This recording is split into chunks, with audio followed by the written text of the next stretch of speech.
자, 긴 서론은 다 빼버리고 곧바로 이스라엘 고대 역사상 가장 소름 끼치고 혼란스러웠던 시대로 곧장 들어가 보겠습니다. 오늘 이 해설에서는요, 단순히 지나간 과거의 역사를 짚어보는 걸 넘어서 도덕적인 닻을 잃어버린 사회가 과연 얼마나 깊은 바닥까지 추락할 수 있는지 그 심연을 아주 적나라하게 파헤쳐 볼 겁니다. 왕이 없으므로 자기 소견에 옳은 대로 행하였더라. 여러분, 이 섬뜩한 문구야말로 오늘 우리가 살펴볼 모든 내용의 절대적인 기준점, 그러니까 가장 중요한 닷 역할을 합니다. 사회가 완전히 통제 불능 상태에 빠져서 그야말로 자유낙화를 하고 있는 배경을 너무나도 완벽하게 보여주고 있거든요. 하나님이라는 진정한 왕을 잃어버린 사람들이 각자 스스로 재판관이 되었을 때 과연 어떤 끔찍한 일들이 벌어지는지 그 서막이 바로 여기서부터 시작됩니다. 첫 번째 파트입니다. 1장 이스라엘의 가장 어두운 시대로 들어가 보죠. 본격적으로 이 정말 끔찍한 텍스트 속으로 들어가 볼 텐데요. 이게 진짜 충격적인 게 뭐냐면 하나님이 통치하셔야 할 이른바 신정 국가가 영적으로나 도덕적으로 얼마나 완벽하게 무너져 내렸는지를 여과 없이 보여준다는 거예요. 비극은 한 레위인으로부터 시작됩니다. 성막에서 일하면서 백성들한테 거룩함의 본보기가 되어야 할 사람, 그 사람이 바로 레위인이잖아요.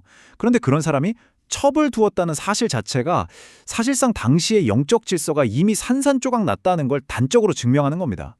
영적 리더십의 타락, 이게 바로 사회 전체가 무너질 거라는 치명적인 신호탄이었던 셈이죠. 두 번째 파트, 기브아의 참혹한 비극입니다. 그냥 단순하게 집으로 돌아가는 귀향길이었거든요. 근데 이게 순식간에, 말 그대로 순식간에 고대 소돔과 고모라의 죄악을 그대로 재현하는 끔찍한 사건으로 변모해버립니다. 단 하루 만에, 단 한 번의 비겁한 행동 하나가 어떻게 상상조차 할 수 없는 잔혹행위로 눈덩이처럼 불어나는지 그 흐름을 한번 보세요.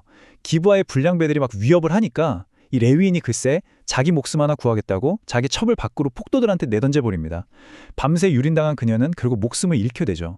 명색이 영적 지도자라는 사람의 이 지독한 이기심과 비겁함이 너무나도 끔찍한 도화선에 불을 붙여버린 겁니다. 그리고 그 다음 이어지는 행동은요, 정말 기괴함의 끝을 보여줍니다.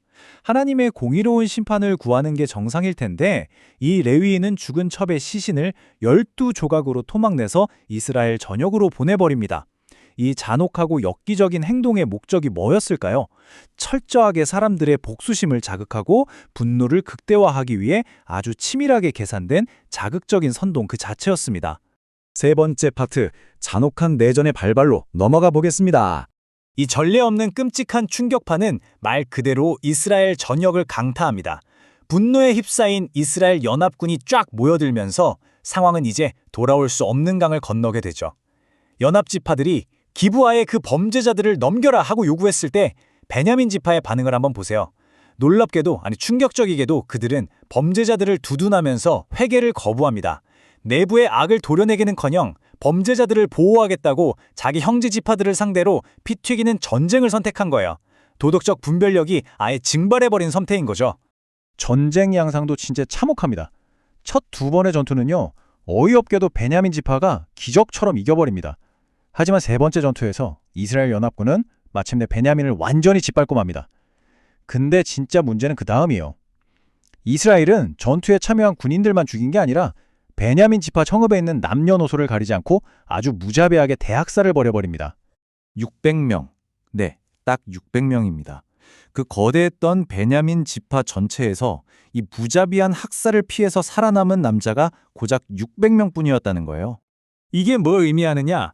그들의 맹목적인 분노가 얼마나 끔찍한 대가를 치렀는지를 적나라하게 보여주는 겁니다. 징벌을 하겠다는 명목으로 브레이크 없는 복수심을 폭발시켜버린 결과 그들은 이스라엘의 12지파 중 하나를 이 지구상에서 통째로 지워버릴 뻔한 파멸적인 결과를 초래하고 만 거죠. 네 번째 파트, 타락한 정의와 편법입니다. 자기들 손으로 방금 형제들을 대학살했다는 사실을 그제야 깨달은 이스라엘 연합군은 방황하기 시작합니다. 한 지파가 아예 사라질 판이니까요. 그래서 이 문제를 해결하려고 시도하는데 그 해결책이라는 게 처음 범죄만큼이나 정말 비비 꼬여 있습니다. 처음 그들의 분노는 기브아의 범죄를 심판하겠다는 의로운 분노에서 출발했잖아요. 근데 결말이 어땠죠? 남은 600명한테 아내를 찾아줘야 한다면서 아주 평화로웠던 야베스 길랏이라는 성읍 사람들을 또다시 학살해버리고 실로에서 축제하며 춤추는 여인들을 대놓고 납치하도록 강조합니다.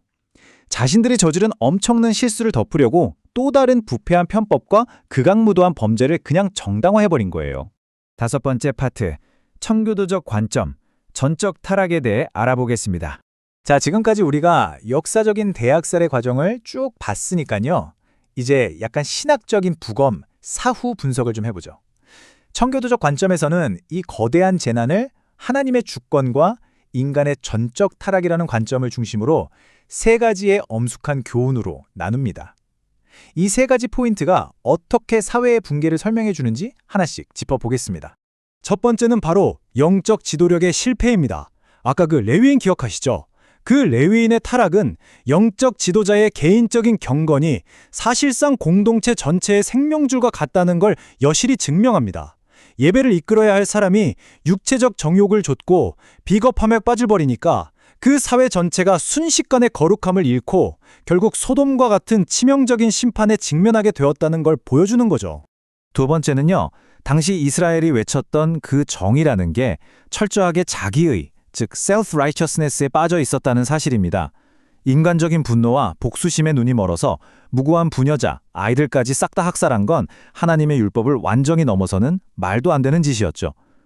스스로 의롭다고 착각하면서 저지르는 인간의 폭력이 과연 어디까지 잔혹해질 수 있는지를 아주 강력하게 경고하고 있습니다. 마지막 6번째 파트입니다. 참된 왕의 부재. 이게 사실 이번의 해설에서 제일 핵심적인 절대 놓치면 안 되는 포인트입니다. 이 모든 관계를 만들어낸 가장 거대한 신학적 공백이 대체 뭐였을까요? 이 전체 이야기에서 가장 눈에 띄게 쏙 빠져 있는 게 하나 있는데 그게 바로 겸손입니다. 이 끔찍한 대학살과 시련의 과정 내내 진짜 단 한 명도 진정으로 회개하거나 하나님 저희가 어떻게 해야 합니까? 라고 진지하게 묻지 않았어요.